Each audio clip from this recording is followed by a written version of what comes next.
Star news Marathi, नवे पाऊल नवी दिशा.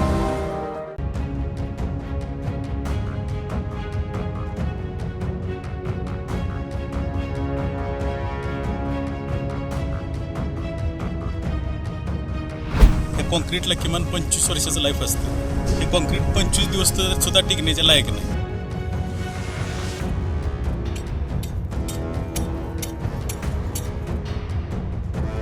मातीची भिंत सुद्धा याच्यापेक्षा मजबूत असू शकते. या कुणीतरी ठेकेदार पोट भरायला इथे येणारा आणि त्या ठेकेदारांना असं काम करून गावाचं जर नाव बदनाम करण्याचा प्रयत्न, या ठेकेदाराला ब्लॅक लिस्टमध्ये टाकलं जावं, काळ्या यादीत टाकलं जावं आणि याच्यावर कठोरात कठोर कारवाई व्हावी.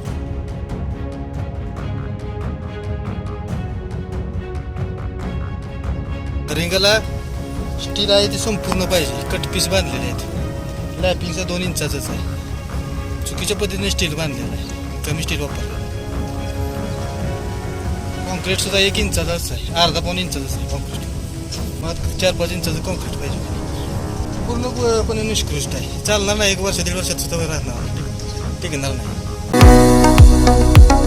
आता दातांच्या दुखण्याचं tension soda.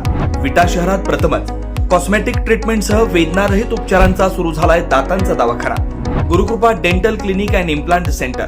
Doctor Omkar Vilas Chavan, dental surgeon, fellowship in cosmetic and general dentistry. आमचा पत्ता Gurukrupa multi speciality dental clinic, hotel Mahadev समोर, कराड रोड, विटा. मध्ये स्टील जास्त इंचावर बांधलेलं आहे. 6 इंचावर पाहिजे ते 11 इंचावर आहे. आणि रिंगला स्टील आहे ते संपूर्ण पाहिजे. कटपीस बांधलेले आहेत. लॅपिंगचा 2 इंचाचाच आहे. चुकीच्या पद्धतीने स्टील बांधलेलं आहे आणि कमी स्टील वापरलेलं आहे. कॉन्क्रीट सुद्धा 1 इंचाचाच आहे. अर्धा पाऊण इंचाचाच आहे कॉन्क्रीट. मग 4-5 इंचाचं कॉन्क्रीट पाहिजे खाली.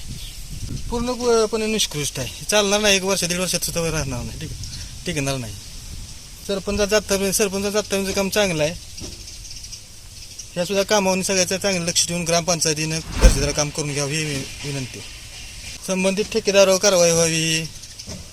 नाहीतर काम तर त्यांच्याकडून चांगल्या दर्जेदार करून घ्यावं ही विनंती.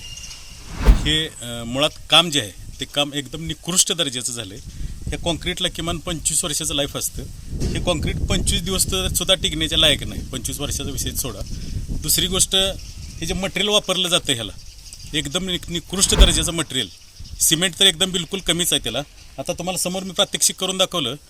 मातीची भिंत सुद्धा याच्यापेक्षा मजबूत असू शकते. त्याच्यापेक्षा कमजोर ही कॉन्क्रीटची भिंत आहे. आणि हे रस्त्याच्या बाजूचं गटर आहे.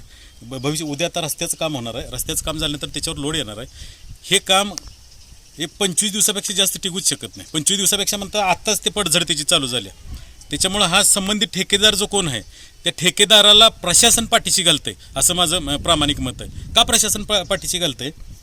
ह्या कामावरती एक वेळ लेआउट करून जे प्रशासनाचे लोक गेलेत त्याच्यानंतर काम कसं चाललंय, काय चाललंय, मटेरियल कसलं वापरलं जातं हे प्रशासनानं बिलकुल त्याच्याकडं दखल दिली नाही, बघितलं नाही. आता काही जण म्हणतील तुमची ग्रामपंचायत काय करते. आमची ग्रामपंचायत लोकसुविधेचं काम 1 नंबर क्वालिटीचं करते का तर करतेच.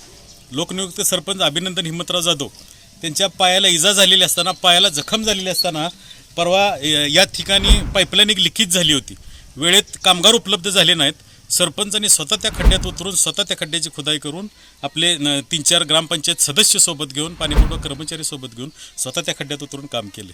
इतकं चांगलं काम या ग्रामपंचायतीच्या माध्यमातून होत असताना या कुणीतरी ठेकेदार पोट भरायला इथे येणारा आणि त्या ठेकेदारांना असं काम करून गावाचं जर नाव बदनाम करण्याचा प्रयत्न किंवा गावाची हे गावाचं नुकसानच आहे. एक वेळ जर हे गटाराचं काम झालं तर भविष्यात 25 वर्षात ह्या कामावर पुन्हा दुसरा निधी खर्च केला जाऊ शकत नाही किंवा खर्च करता येत नाही. मग गावच्या निधीचा हा आलेला पैसा अपव्ययाचा वापर होतोय आणि कुणाचं तरी भलं त्याच्यातनं होतंय. गावाचं अख्ख्या नुकसान होतंय. अशा ठेकेदारावर कारवाई व्हावी. इकडं आता हे मटेरियल पडलंय. शासकीय अधिकाऱ्यांनी इथं येऊन या मटेरियलची शहानिशा करून हे मटेरियल कसं योग्य आहे असं मला दाखवल्याशिवाय मी हे मटेरियल हलवू देणार नाही किंवा हे मटेरियल त्या ठेकेदाराला उचलू देणार नाही किंवा कामासाठी वापरू देणार नाही. उद्या मंगळवारी आता आम्ही सरपंचांकडे तक्रार केलेलीच आहे. सरपंचांनी सांगितले माझं मी लक्ष घालून ते करून घेतो. तरीसुद्धा आम्ही BDO साहेबांकडे, तहसीलदार साहेबांकडे आणि लोकनेते सुहासभैया बाबर यांची भेट घेऊन याचा पाठपुरावा करून संबंधित ठेकेदार हा काळ्या लिस्टमध्येच गेला पाहिजे. यापूर्वी असंच नाथ मंदिराजवळ काम झालं होतं. तिथं सगळं काम चांगलं केलंय, सरपंचाने दिवसभर उभा राहून काम करून घेतलं, ते काम ठीक झाले. आणि रात्रीच्या वेळेत जो प्रकार त्या ठेकेदारानं रात्रीचं जे कॉन्क्रीट टाकलं तेच कॉन्क्रीट तेवढं खराब झालं. मग सरपंचांनी कामधंदा सोडून 24 तास यांच्या मागं उभं राहायचं का, हा सुद्धा एक प्रश्न आहे.